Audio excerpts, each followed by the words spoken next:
What did Donald Trump say that may have triggered a string of catastrophic events that will redefine life as we know it? Trump has laid out the pieces, but what's the final devastating move? Is this the point of no return? Ayatollah Ali Khamenei, the leader of Iran, received a letter from US President Donald Trump indicating interest in a nuclear agreement.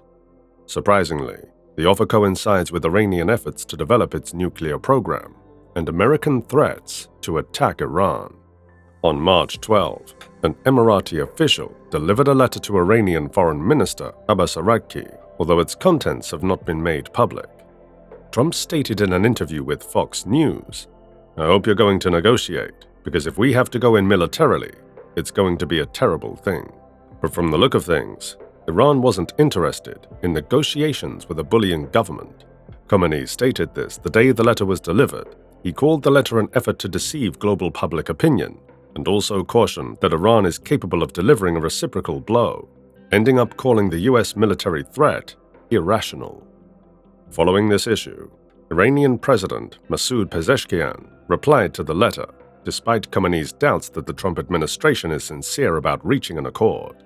Iran rejected the prospect of direct talks in its response, but it stressed that the path for indirect negotiations remains open.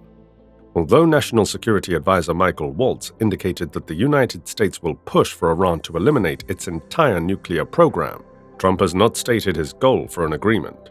With the situation of things now, Iran may either give up its nuclear program, including its uranium enrichment activities, in a verifiable way, or face a whole series of other consequences, according to Waltz, who made his statement in an interview with ABC News.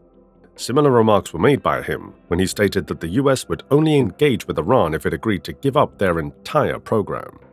After this, Iran's UN mission posted on X that if the purpose is to address concerns vis-à-vis potential militarization of the nation's nuclear program, Iran would welcome talks. However, if the goal is to discuss dismantlement, conversations will never take place. Subsequently, Iranian officials discussed the nuclear issue with their Russian and Chinese counterparts in Beijing. The three nations demanded the lifting of all unlawful unilateral sanctions and mutual respect-based talks in a joint statement issued following the meeting. All sides abstained from any action that intensifies the situation. Iran's readiness to cooperate with the Trump administration may be impacted by increased regional tensions. Trump declared that if Houthi militants continue to endanger maritime channels and American interests, he will hold Iran fully accountable. Then, Trump posted the comment on Truth Social following the start of widespread American airstrikes on Houthi-led regions in Yemen. After Israel declared it would stop providing supplies to Gaza, the Houthis stepped up their military operations in the area. Currently, Iran has backed and supported the Houthi troops militarily, but it's unclear how much of an impact Tehran has on their behavior. The Houthi attacks, according to Trump, all emanate from and are created by Iran. Following the International Atomic Agency's IAEA quarterly report that showed a sharp rise in Iran's uranium-enriched stockpile to 60% uranium-235, a level that is nearly equal to 90% U-235 that is deemed weapons-grade, Trump made direct contact with Iran.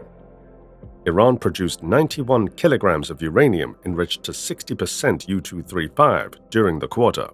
This increased the country's overall stockpile of 60% U-235 material to 275 kilograms. Iran had only generated roughly 18 kilos of uranium enriched to 60% U-235 over the preceding quarter. After Iran informed the agency that it intended to raise production of 60% U-235 material at its four-door enrichment facility, the large rise in the stockpile was anticipated. The increase in 60% U-235 material was described as alarming by France, Germany, and the United Kingdom in a joint declaration to the IAEA Board of Governors.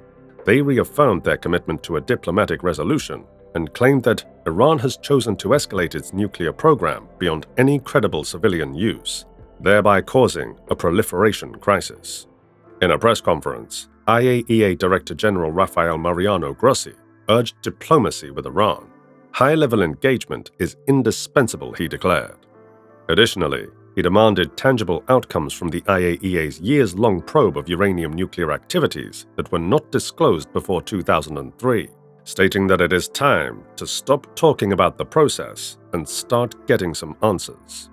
In a statement to the board, the United States, France, Germany, and the United Kingdom all voiced similar concerns on the ongoing safeguards probe. Iran must cooperate fully with the IAEA, or the board must be ready to find Iran in non-compliance with its safeguards agreement, according to the four nations. Now, all this confirms what the Bible says about the end time in Luke 21:10. Then said he unto them, Nation shall rise against nation, and kingdom against kingdom. Being the case, this leads to one question. How close is the rapture? We have every reason to believe that life is coming to an end, given what is happening in the world right now.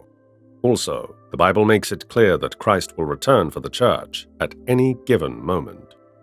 But the end of all things is at hand. Be ye therefore sober, and watch unto prayer. 1 Peter 4:7. And while we are being vigilant, there's a need to be ready for Christ's coming, just as Jesus spoke of the parable of the 10 virgins in the Bible. Then shall the kingdom of heaven be likened unto 10 virgins, which took their lamps and went forth to meet the bridegroom. And 5 of them were wise, and 5 were foolish. They that were foolish took their lamps and took no oil with them, but the wise took oil in their vessels with their lamps. While the bridegroom tarried, they all slumbered and slept, and at midnight there was a cry made, Behold, the bridegroom cometh. Go ye out to meet him. Then all those virgins arose and trimmed their lamps.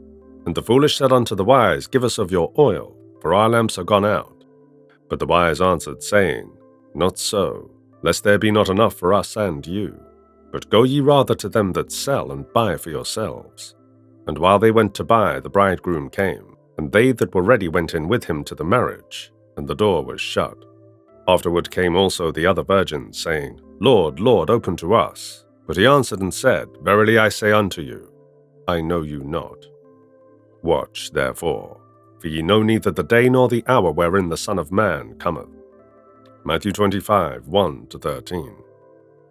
Two crucial points to take note of from the passage are that we are to keep watch, and that we also need to be prepared for the return of Christ.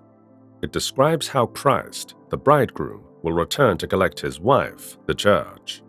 The 5 were waiting for the bridegroom. 5 were not prepared to enter the room and join in. This parable is a show of the rapture of the church, where only those who are ready for the Lord will enter his presence, and the door will be closed and not reopened for those who would attempt to arrive later when Jesus arrives. There is nothing worse than for someone to think they have readied themselves, only to meet a closed door. This passage evokes a great deal of regret, pain, and anguish, because it describes how many people will be outside, begging and knocking on the door to be allowed entry, only to have the Master respond, I don't know you. As the world watches the signs of the end time unfold, one question remains. Are you prepared for the rapture? If you like this video, subscribe to this channel and give us a thumbs up, as your support enables us to produce more amazing content for you.